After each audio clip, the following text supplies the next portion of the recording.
पहला सवाल, क़यामत की सबसे आखिरी निशानी क्या होगी?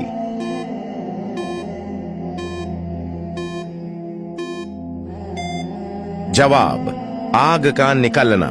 दूसरा सवाल, दोज़ख के सबसे ऊपर वाले दर्जे का नाम क्या है?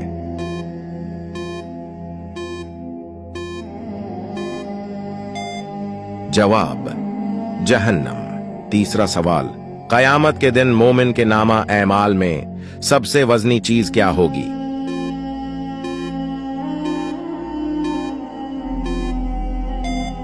जवाब, हुस्न अखलाक। चौथा सवाल, हुजूर सल्लल्लाहु अलैहि वसल्लम महशर के दिन जो सजदा करेंगे वो कितना लंबा होगा?